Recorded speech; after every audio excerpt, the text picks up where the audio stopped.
अस्सलाम वालेकुम my YouTube family, कैसे हैं आप सब। आई होप कि आप सब बिल्कुल ठीक होंगे और मैं भी बिल्कुल ठीक हूँ। आज की वीडियो बहुत ज़्यादा इंटरेस्टिंग होने वाली है क्योंकि आज हम बात करेंगे सऊदी अरब में रहने वालों के ख़र्चे। जो लोग फैमिली के साथ सऊदी अरेबिया में रहते हैं उनके मंथली एक्सपेंसेस जो हैं वो कितने होते हैं, एक महीने का ख़र्चा उनका कितना होता है। आज की वीडियो में जो हम डिस्कस करेंगे उसमें घर का किराया, बच्चों की स्कूल की फ़ीस, ग्रॉसरी, पेट्रोल, शॉपिंग और यूटिलिटी बिल्स होंगे। अगर आप सऊदी अरब आने का सोच रहे हैं या आप पहले से यहाँ रहते हैं तो ये वीडियो आपके लिए बहुत ही मुफीद होगी। इस वीडियो में मैं आपको बताऊंगी कि यहाँ घर का किराया, खाना, बच्चों की स्कूल फ़ीस, ट्रांसपोर्ट और रोज़मर्रा की चीज़ों पर कितने अखराजात आते हैं। ये वीडियो को आखिर तक आप ज़रूर देखिएगा। चलिए हम आज का व्लॉग स्टार्ट करते हैं। सऊदी अरब एक बहुत खूबसूरत और सेफ़ कंट्री है। यहाँ लाखों पाकिस्तानी, इंडियन और बांग्लादेश फैमिलीज़ और मिस्र और यहाँ पर सोडानी वगैरह की फैमिलीज़ रहती हैं। लेकिन यहाँ मूव होने से पहले सबके जहन में एक ही सवाल होता है कि आखिर सऊदी अरब में ज़िंदगी कितनी महंगी है और हमें उसके फैमिली एक्सपेंसेस जो हैं उनका भी हमें पता होना चाहिए।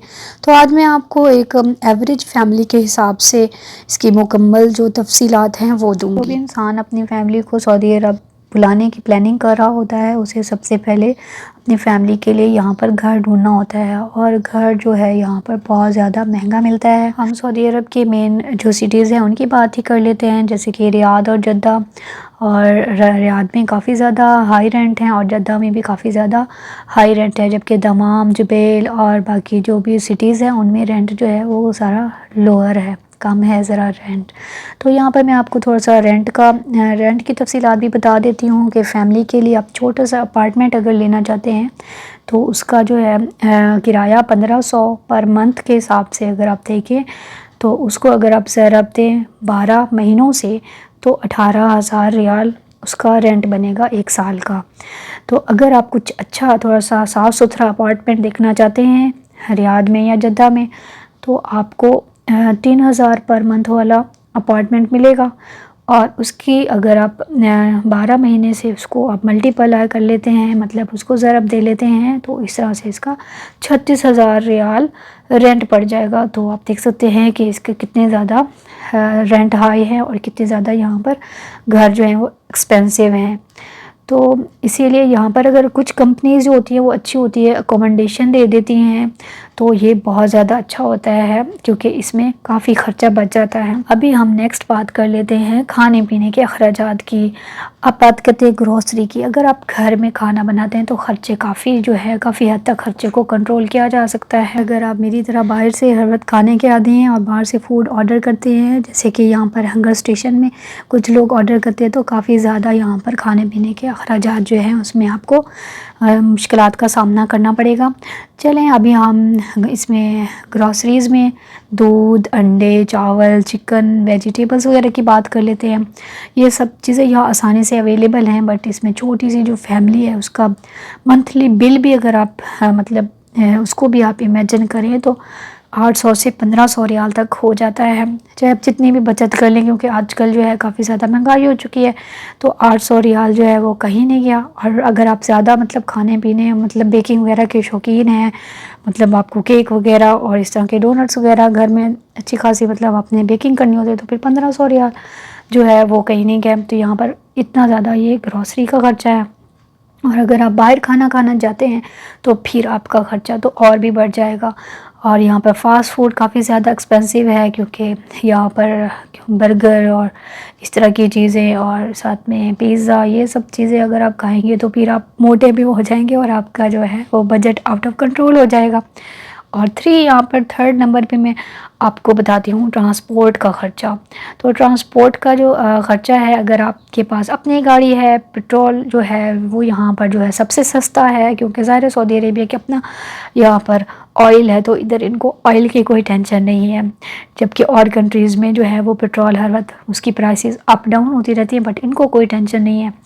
और बाकी ये है कि यहाँ पे थोड़ी बहुत कार ख़राब हो जाए तो उनको मेंटेनेंस करवाना पड़ता है, उसकी इंश्योरेंस करवानी पड़ती है। और पार्किंग वगैरह में अगर आप सही नहीं लगाएंगे तो उसका आपको यहाँ पर जुर्माना अदा करना पड़ेगा और ट्रैफिक कवानीन को यहाँ पर फॉलो करना होता है, और अगर आपने नहीं किया तो उसका फ़ाइन भी आपको भरना पड़ जाएगा। तो ये आपके एक्स्ट्रा एक्सपेंसेस जो होते हैं ना, ये हो सकते हैं अगर आपने यहाँ पे रूल्स एंड रेगुलेशन को फॉलो ना किया तो फिर आपको एक्स्ट्रा चार्जेस पड़ जाते हैं। तो यहाँ पर उबर भी है, टैक्सी वगैरह भी होती है, उसको भी आप यूज़ कर सकते हैं। तो इस तरह से आपका मंथली बजट जो है वो काफ़ी बढ़ सकता है, ठीक है। तो इसलिए बेहतर है कि यहाँ पे रहने के लिए ये सब चीज़ें आपको फॉलो करनी पड़ेंगी। और अब हम बात करते हैं बच्चों की तालीम की। तो बच्चों की तालीम जो है यहाँ पर बहुत ज़्यादा जो है वो महंगी है, और अगर आप यहाँ पर इंटरनेशनल लेवल की बच्चों को तालीम देना चाहते हैं तो वो बहुत ज़्यादा एक्सपेंसिव है।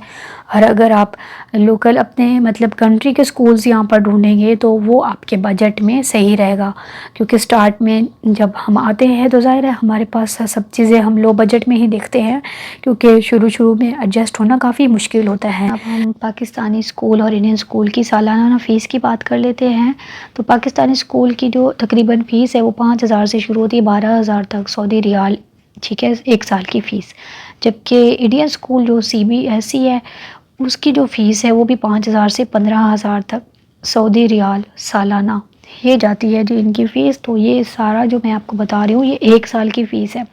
बड़े शहरों में जैसे कि रियाद, जद्दा में जो फ़ीस है वो थोड़ी ज़्यादा हो सकती है, जबकि छोटे शहरों में थोड़ी फ़ीस जो है वो कम हो सकती है, जैसे कि रेंट में भी इतना ही डिफरेंस है। और बाकी अभी हम बात कर लेते हैं इंटरनेशनल करिकुलम की। सऊदी अरेबिया में जो इंटरनेशनल स्कूल हैं वो काफ़ी ज़्यादा एक्सपेंसिव हैं और काफ़ी ज़्यादा महंगे हैं, और इनकी जो फीसेस है वो नर्सरी या KG की आप सुन लें तो बस आप हैरान ही रह जाएंगे। 5,000 से 12,000 रियाल तक है जी नर्सरी या KG की फ़ीस। और प्राइमरी जो क्लासेस हैं उसके जो फीसेस हैं वो 10,000 से 20,000 रियाल सालाना है, और जो हायर ग्रेड्स हैं उनकी 20,000 रियाल से अबव, मतलब 20,000 से 30,000 और 40,000 इस तरह की एवरेज है। तो इसलिए डिपेंड यही करता है कि आप अगर इस सऊदी अरेबिया में एडजस्ट होना चाहते हैं तो अपने पाकिस्तानी स्कूल को ही आप सिलेक्ट करें, या इंडिया से हैं तो इंडिया के स्कूल को सिलेक्ट करें, तो वो आपके बजट के मुताबिक ही रहेगा। उसकी ज़्यादा जो है वो हाई लेवल की फ़ीस आप अफोर्ड नहीं कर सकेंगे इंटरनेशनल स्कूल्स की। तो मेरा मशवरा तो आप लोगों को यही है। फिर यहाँ पर ट्यूशन्स वगैरह भी ऑनलाइन रखवानी पड़ेंगी तो फिर और ज़्यादा आपके लिए प्रॉब्लम हो जाएगा। तो जी इलेक्ट्रिसिटी बिल हैं यहाँ पर बहुत ज़्यादा आते हैं, क्योंकि दिन रात AC चलता है, और अगर आपका यहाँ पे विंटर सीज़न है तो AC में आपको हीटर चलाना पड़ता है, तो भी बिल कहीं नहीं जाता, वही का वही बिल आता है। और अगर गर्मी है तो फिर तो आप 24 आवर ही AC पर ही रहते हैं।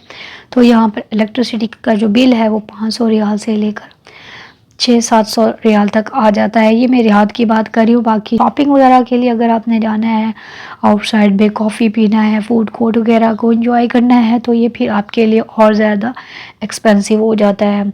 तो अगर आप मतलब अपनी छोटी सी फैमिली का बजट कंट्रोल करना चाहते हैं तो ये सब चीज़ें भी फिर आपको कंट्रोल करनी पड़ेंगी। साथ में आपको यहाँ पर मनी सेविंग करने का तरीका भी बता दूँ। सऊदी अरेबिया में मनी सेव किस तरह से कर सकते हैं, तो यहाँ पर जी आप लोग ज़रूर सेव कर सकते हैं अपने मनी, और वो कैसे, तो उसकी जी मैं आपको थोड़ी बहुत टिप्स बता देती हूँ। अननेसेसरी जो शॉपिंग है उससे आप उसको अवॉइड करें, बाहर खाना कम खाएं, घर में कुकिंग को ज़्यादा प्रेफरेंस दें, और अपने बजट को मेंटेन करें तो अच्छी तरह से जो है वो सेविंग कर सकते हैं। और अपनी गाड़ी कोई छोटी मोटी बहुत ज़्यादा हाई लेवल की गाड़ी अरेंज नहीं करें, कोई छोटी मोटी आपको यहाँ से मतलब सेकंड हैंड लेना पड़ती है तो वो ले लें, तो इससे भी आप क्या जो है बजट मैनेज रहेगा। और स्कूल भी आप जो है वो अपने कंट्री के मुताबिक, पाकिस्तान से हैं तो पाकिस्तान का स्कूल बच्चों के लिए सिलेक्ट करें, और अगर आप किसी और कंट्री से हैं जैसे इंडिया से तो इंडियन स्कूल जो है वो ज़्यादा बेहतर रहेगा आप लोगों के लिए। और इसके अलावा जी आप घर भी जो है वो अपनी फैमिली के हिसाब से कोई मतलब कि सेकंड हैंड ही घर ले लें, न्यू ब्रांड न्यू। अगर आप ब्रांड न्यू घर पे जाएंगे तो काफ़ी ज़्यादा एक्सपेंसिव हो जाएगा आपके लिए। शॉपिंग के दौरान भी आप इस चीज़ का ख्याल रखें कि जिन चीज़ों पर ऑफ़र होती है बस वही चीज़ें लें। और सऊदी अरब में जो लाइफ है वो अच्छी और सेफ़ है, लेकिन यहाँ कम्फर्टेबल ज़िंदगी गुजारने के लिए प्लानिंग की बहुत ज़रूरत है।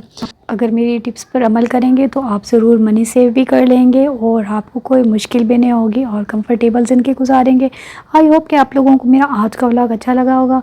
मिलते हैं फिर नेक्स्ट व्लॉग में, और मेरे चैनल को लाइक एंड सब्सक्राइब ज़रूर कीजिएगा, और कोई सवाल हो तो कमेंट सेक्शन में ज़रूर पूछिएगा।